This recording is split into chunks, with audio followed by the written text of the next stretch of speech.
Welcome back to our channel. दोस्तों, मेरा नाम अली हैदर है। मेरा नाम अली खजा। मेरा नाम आमिर। हम सब पाकिस्तान से, और आज की वीडियो है what really happened to Aurangzeb after Sambhaji महाराज।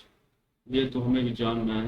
देखिए भाई। विक्की कौशल की छावा मूवी या तो देख ली होगी या देखने वाले होंगे, और विक्की कौशल जी ने अपने अभिनय से धर्मवीर छत्रपति श्री संभाजी महाराज को जीवंत कर दिया है। और जब आप मूवी देखकर बाहर निकल रहे होंगे और अगर आपकी आंखों में आंसू थे, तो आपके मन में एक सवाल गूंज रहा होगा कि आखिर औरंगजेब का क्या हुआ उस क्रूर राक्षस का जिसने हमारे महाराज को इतनी यातनाएं दी। साथियों, मूवी की सिनेमेटोग्राफी, म्यूजिक, कास्टिंग, एक्टिंग को लेकर हम सबके अपने अपने ओपिनियन हो सकते हैं, लेकिन जब ऐसी मूवीज आती हैं तो हम सभी को इंक्लूडिंग मी इस तरह के ओपिनियन से ऊपर उठकर मूवी को सपोर्ट करना चाहिए, क्योंकि ऐसी मूवीज हमारे हिंदू इतिहास को हमारे युवाओं के सामने लाती हैं। पर इसमें सबसे शॉकिंग ये था कि हमारे युवाओं को ये लगता है कि ये मूवी इस्लामोफोबिक है। मूवी के अंदर चीजों को बढ़ा चढ़ाकर दिखाया गया है, लेकिन शायद उनको ये नहीं पता है कि सच्चाई मूवी से भी ज्यादा क्रूअल थी, और अगर उसको दिखाया जाता पर्दे पर तो शायद हम सभी को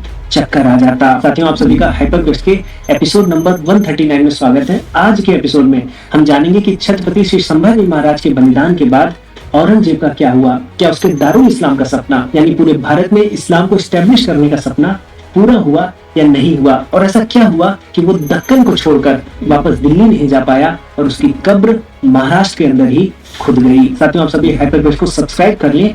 अब बिना किसी विलंब के जानते हैं कि महाराज के बलिदान के बाद मराठों ने मुगलों के साथ क्या किया।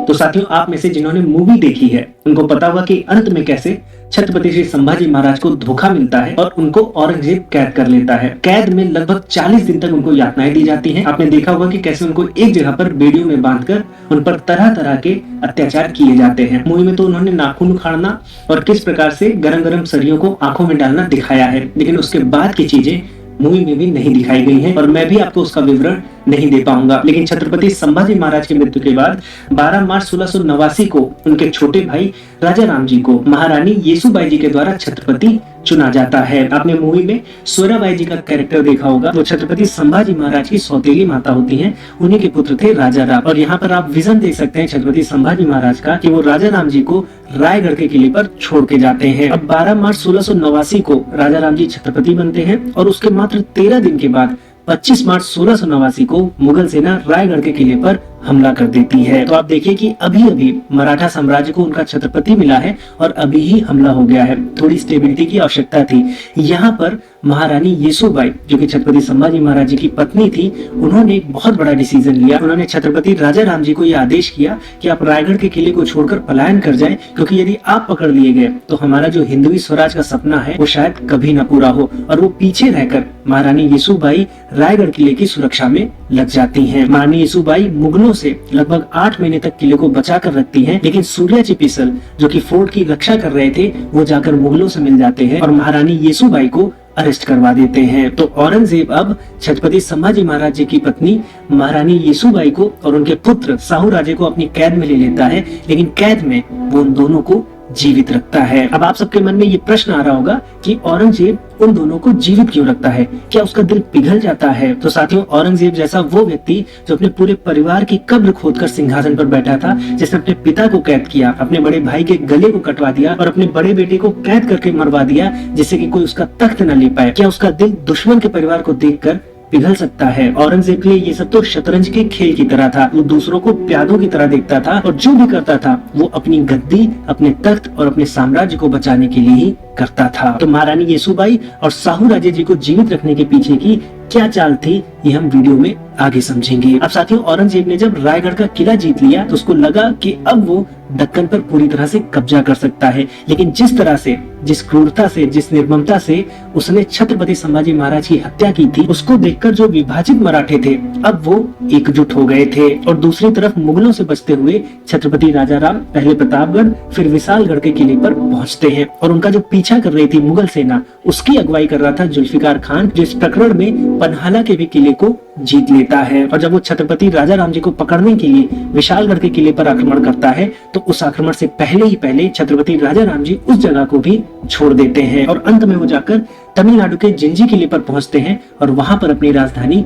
बसाते हैं और इसी किले से ही औरंगजेब के खिलाफ अपने अभियान को जारी रखते हैं। साथियों, यहाँ तक तो थी मराठाओं के सेटबैक की कहानी। मुगलों को लगने भी लगा था कि अब मराठा इतने कमजोर हो जाएंगे कि पूरे मराठा साम्राज्य का अंत हो जाएगा, लेकिन अब होगा मराठाओं का कमबैक। और इस स्थिति से वो कैसे फाइट बैक करते हैं, आइए जानते हैं। तो साथियों, जो अंतिम लड़ाई हुई जिसके बाद छत्रपति संभाजी महाराज को कैद कर लिया गया, वो लड़ाई हुई थी संगमेश्वर में। और अगर आपने मूवी देखी हो तो इस लड़ाई के पहले छत्रपति संभाजी महाराज संताजी घोरपड़े जी को वापस भेज देते हैं रायगढ़ के किले की तरफ। ये संताजी घोरपड़े कौन थे? संताजी घोरपड़े ने छत्रपति शिवाजी महाराज के समय में ही मराठा सेना को ज्वाइन कर लिया था और जब शंभू राजे छत्रपति बनते हैं तब मराठा सेना के ये कमांडर बन जाते हैं। और छत्रपति संभाजी महाराज जी के बलिदान के बाद ये नए छत्रपति राजा राम जी के सेनापति भी बनते हैं। और साथियों, हमने जाना था कि जो छत्रपति राजा राम जी थे वो तमिलनाडु के जिंजी किले से अपना शासन प्रारंभ करते हैं और उनको ढूंढते ढूंढते मुगल सेना जुल्फिकार खान की अगुवाई में जिंजी किले की तरफ बढ़ रही थी। लेकिन इसी बीच संताजी घोरपड़े और धनाजी जादव जी, ये दोनों सेनापति मिलकर मुगल सेना को बीच में ही रोक लेते हैं और फिर छत्रपति राजा राम जी अपने सेनापतियों के साथ मिलकर मुगल सेना को हराने की एक स्ट्रेटेजी बनाते हैं। साथियों, उस समय तक मुगल सेना ने पूरे महाराष्ट्र और उत्तरी कर्नाटक को अपने कब्जे में ले लिया था और पहली स्ट्रेटेजी बनाई जाती है कि महाराष्ट्र की मुगल सेना और कर्नाटक की मुगल सेना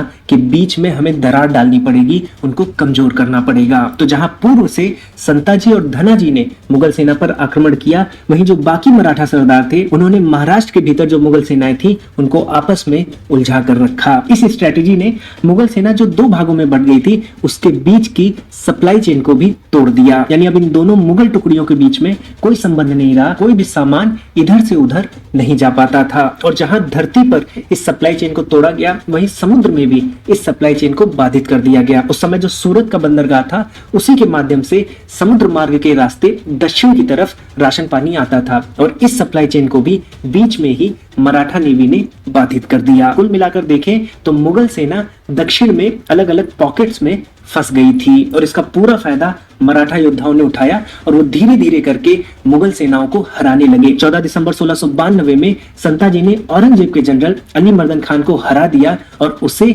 जिंजी किले में कैद कर लिया। और इसी के साथ साथ 1692 दिसंबर में ही जुल्फिकार खान जिस मुगल सेना की अगुवाई कर रहा था उसको भी संताजी और धनाजी हरा देते हैं और इस कदर हराते हैं कि जुल्फिकार खान शांति का समझौता करने के लिए याचिका भी दायर करता है। फिर 1695 में संताजी ने कासिम खान से लड़ाई की और ये कहानी हम सभी को जाननी चाहिए क्योंकि उस समय तक संताजी का ऐसा खौफ हुआ था कि मराठाओं के सरप्राइज अटैक से डरकर चित्तदुर्ग के डोडेरी में स्थित मुगल फोर्ट में जाकर कासिम खान छुप गया था और संताजी ने इस फोर्ट के भी सप्लाई चेन को पूरी तरह से ध्वस्त कर दिया था। और जब राशन पानी की कमी हुई तो उस फोर्ट के अंदर जो मुगल सेना छुपी बैठी थी वो जानवर भी काटकर खाने लगी थी और कासिम खान इस कदर डरा हुआ था कि उसने फोर्ट के अंदर ही फांसी लगा ली, लेकिन वो बाहर आकर लड़ा नहीं क्योंकि उसको पता था कि संताजी उसके साथ क्या करने वाले हैं। साथियों, मुगल सेना की ताकत हाथी और तोप थे, लेकिन जिंजी की पहाड़ियों में ये किसी काम के नहीं थे। इन पहाड़ियों में घुड़सवार और पैदल सेना काम में आती थी और उसके साथ साथ जो गुरिल्ला वारफेयर था मराठाओं का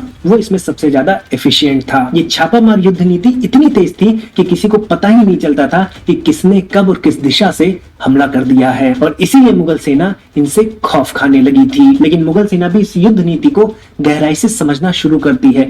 3 बार वो असफल होते हैं, लेकिन 8 जनवरी 1698 में वो जिंजी के किले पर चढ़ाई कर देते हैं। लेकिन छत्रपति राजा राम जी वहां से सफलतापूर्वक बच निकलते हैं और यहाँ पर वही शिर्के परिवार मदद करता है जो शिर्के परिवार पहले छत्रपति संभाजी महाराज के समय में गद्दारी कर दिया था। वे छत्रपति राजा राम जी को मुगल शिविर में छिपाकर पहले वेल्लोर और फिर विशालगढ़ जाने के लिए घोड़े प्रदान करते हैं। साथियों, अभी तक मराठों से लड़ते लड़ते मुगलों को 20 साल हो जाते हैं और उनकी जो संपत्ति रहती है वो लगभग आधी हो जाती है और संपत्ति के आधी होने पर जो औरंगजेब के जनरल्स थे वो औरंगजेब को यही सलाह देने लगते हैं कि अब हमें लौट जाना चाहिए। लेकिन यहाँ पर संताजी की दुखद मृत्यु हो जाती है। औरंगजेब को लगता है कि एक लास्ट अवसर है मेरे पास, मैं दक्कन पर एक बार फिर से हमला करता हूँ। संताजी के जाने के बाद छत्रपति राजाराम जी ने धनाजी को अपना सेनापति नियुक्त किया और अपनी सेना को 3 हिस्सों में बांटकर मुगलों पर हमला किया। धनाजी जादव जी के नेतृत्व में मराठा सेना पुणे और नासिक को दोबारा जीत लेती है, लेकिन अप्रैल 1700 में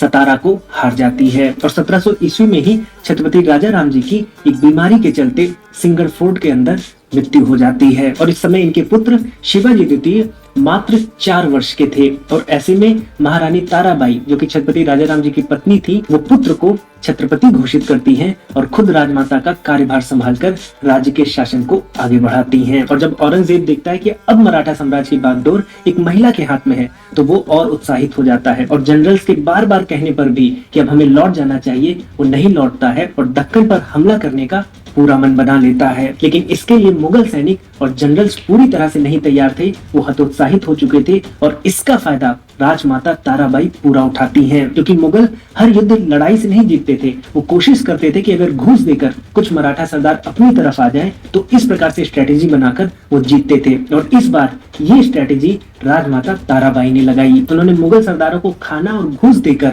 अपनी तरफ मिलाना शुरू किया। 1705 में उत्तर में भोपाल और भरूच के इलाके में मराठा साम्राज्य ने अपना कब्जा जमा लिया, क्योंकि इन रियासतों की भी संपत्ति लगभग खत्म हो चुकी थी और 1706 तक मराठा सेना ने ऐसे बहुत ढेर सारे क्षेत्रों को अपने में मिलाना शुरू किया, जिससे औरंगजेब के हौसले टूट गए और उसी साल मुगल सेना ने डिसाइड किया कि हमें दक्कन से वापस लौटना है। लेकिन औरंगजेब कभी भी महाराष्ट्र को छोड़कर वापस नहीं लौट पाया, वो कभी दिल्ली नहीं पहुंचा और उसके दिल्ली पहुंचने से पहले वो 21 फरवरी 1707 को ही महाराष्ट्र की भूमि में दफन हो गया। और जैसा कि मैंने बताया था कि औरंगजेब हर किसी को प्यादे की तरह दिखता था, तो अब हमें उसका उत्तर मिलेगा कि क्यों वो महारानी येसुबाई और साहू राजे को जीवित बंदी बनाकर रखता है, क्योंकि उसे पता था कि जिस दिन मैं मरूंगा मुगल साम्राज्य कमजोर हो जाएगा। तो नए मुगल बादशाह बहादुर शाह प्रथम ने 1707 में साहू राजे को जीवित छोड़ दिया, लेकिन महारानी येसुबाई को कैद में ही रखा, जिससे साहू राजे जी पर लेवरेज लिया जा सके, जो भी आदेश दिया जाए वो साहू राजे को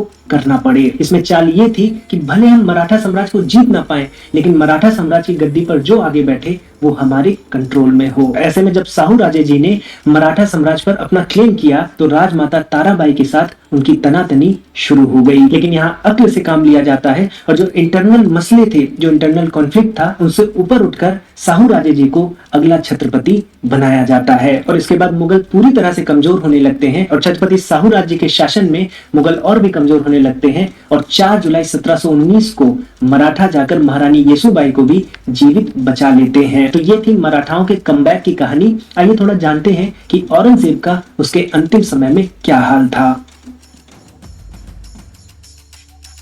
साथियों, साल था 1705 और औरंगजेब 86 साल का हो गया था। मुगल साम्राज्य का बादशाह अपनी राजधानी को छोड़कर दक्कन जीतने आया था और जिस पीक पर था औरंगजेब, उसको लगा था कि वो दक्कन 1 साल के अंदर अंदर जीत लेगा। जीवन के अंतिम 24 साल उसने वहां पर लगाए, लेकिन उसके हाथ कुछ भी नहीं आया। और जब उसको लगा कि अब अपनी राजधानी, अपने घर दिल्ली लौट जाना चाहिए, वो दिल्ली भी नहीं जा पाया। दिल्ली लौटते समय कृष्णा नदी के किनारे देवापुर में उसकी अचानक से तबीयत बिगड़ती है और उसके काफिले को वहीं रुकना पड़ता है। औरंगजेब यहाँ पर 6 महीने अपनी तबीयत से लड़ता रहता है और जब उसकी तबीयत थोड़ी सही होती है तो वो दोबारा सफर शुरू करता है, लेकिन इस बार उसके पास इतनी भी ताकत नहीं होती कि वो घोड़े पर आगे बढ़ पाए, इसलिए वो पालकी में अपने आगे के सफर को तय करता है। पालकी में भी वो बीमार ही पड़ा रहता है, लेकिन अपने अंतिम समय में भी वो यही सोचता रहता है कि अगर किसी को पता चल गया कि मैं मरने वाला हूं तो हो सकता है कि साम्राज्य के लिए मेरे बेटे ही आपस में लड़ जाएं। इसलिए वो सुनिश्चित करता है कि लोगों को यही पता रहे कि मैं स्वस्थ हूं और जीवित हूं। और इन्हीं आखिरी दिनों में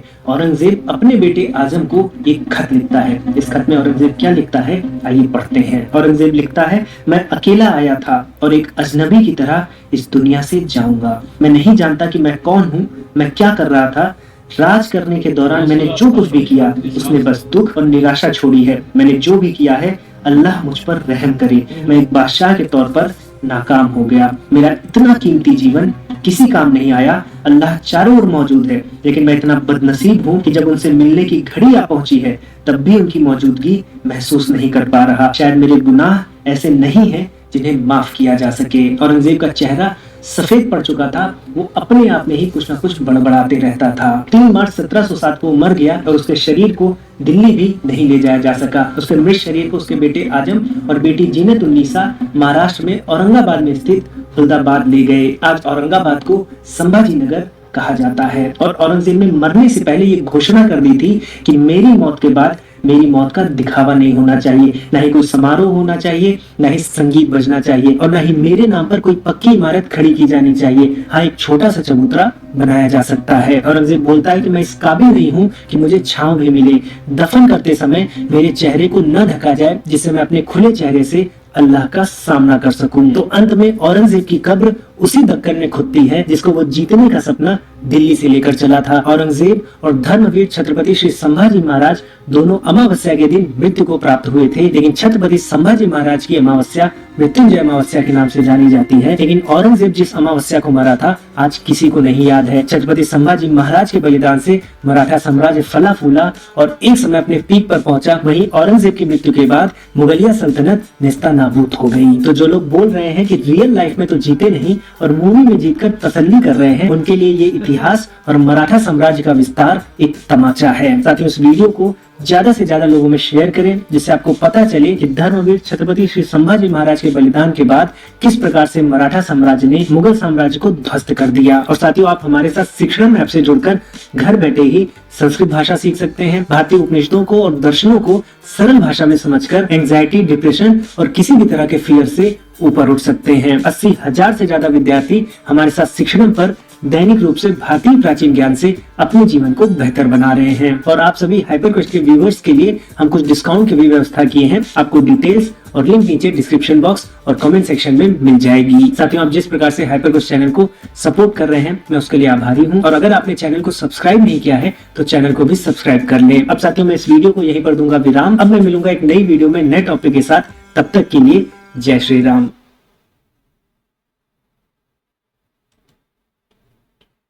वाह यार, औरंगजेब की आपने पूरी कहानी बता दी।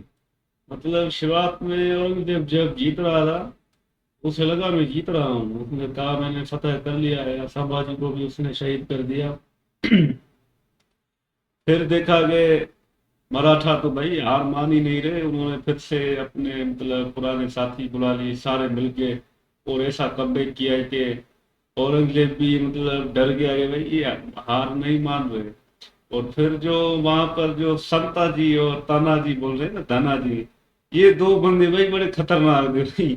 कोई जुल्फकार खान था, कोई पता नहीं, उनकी सारी फौज को ही भगा दिया मार के। भाई क्या बात है मराठाओं की यार, ये बड़े ही मतलब सच्चे योद्धा है छत्रपति शिवाजी महाराज और ये छत्रपति संभाजी महाराज। फिर वो उनकी एक माता जी थी राजमाता, उन्होंने बोला भाई ये आखिरी राजा छत्रपति राजा राम वो बचे हैं तो उनको हम जिंदा रखते हैं ताकि हिंदू समाज आगे बढ़े। फिर भाई लास्ट में औरंगजेब की जो इन्होंने बातें बताई, बोलता है अल्लाह मुझे रहम कर, मैंने बड़े गुनाह किए हैं। गुनाह तो किए भाई, खौफ अगर होता तो बाप को थोड़ी मारता, भाई को थोड़ी मारता। तो इस्लाम पर जिंदगी वो थी, वो बड़ा बोलता है सच्चा मुसलमान, लेकिन गुनाह इसने बड़े किए हैं। और इसको पता था अंदर में कि मैंने गलत किया है, तभी वो बोल रहा था मेरी कब्र भी ऐसे बनाना, बड़ा गुंबद नहीं बना रहा, कोई ऐलान नहीं करना। बड़ा खतरनाक था, बड़ा मतलब बेरहम था।